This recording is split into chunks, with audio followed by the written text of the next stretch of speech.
name signs. What's that about? Everyone at the office calls your deaf coworker Diane, but she is better known in the deaf community as Bright. Bright is a genuine person who is always smiling and positive. Her cheerful name sign captures her personality way better than the name Diane ever could. Many hearing people are surprised to learn that deaf community has its own unique naming system. The only true way to get a name sign is to be given one by individuals who are deaf, since ASL is their native language. Name signs come in all forms.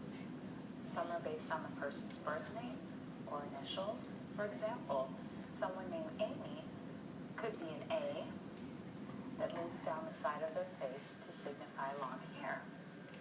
Some are based on their physical features or personality traits, such as dimples or motivated, and other name signs might be based on the person's interests, like dance or star. Once you have a name sign, good luck changing it on your own. On the other hand, deaf people might change your name sign if they feel a different name sign suits you better. For example, I was given a name sign by my mother who is deaf.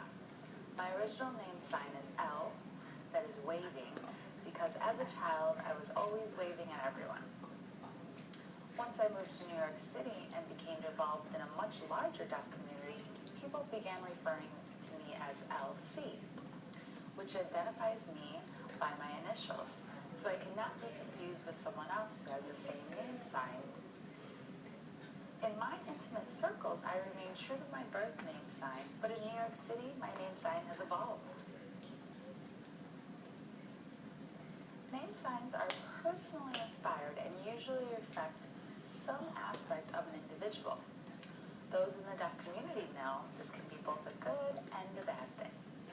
When people discuss you in ASL using your name sign, your reputation precedes you. Before people even meet you, they have an idea of who you are based on your name sign. Journalist Charlie Swinburne explained how one of his deaf colleagues became known as Murder in an unfortunate renaming incident. Some deaf friends thought it would be humorous one night to change the individual's last name from Murder to Murder, and it ended up sticking.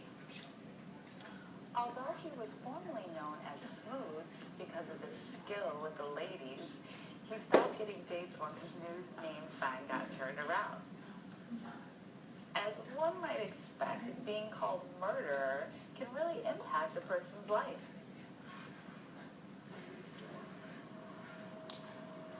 An ASL name is so much more than a nickname. It becomes a major part of your deaf identity. Because an individual cannot simply change their own name sign, these names carry a history and personality all on their own. Each facial expression and classifier, which is descriptive hand shape, gives a little insight into who the individual is and how they are viewed by others. Take my deaf niece Jay-Z, for example, who is known as Sane.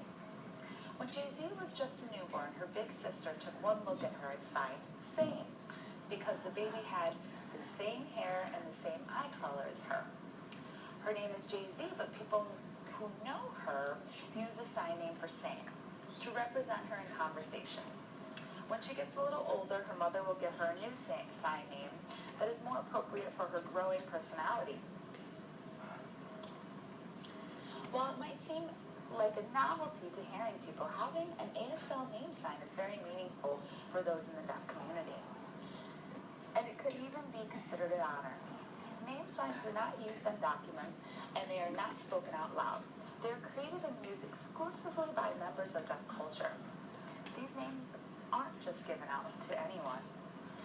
They are a rite of passage into the deaf community. A name sign means you're an active ASL user who is worthy of being more than fingerspelling B-O-B or fingerspelling L-Y-D-I-A. Fingerspelled to have a name sign means you are officially part of the deaf world.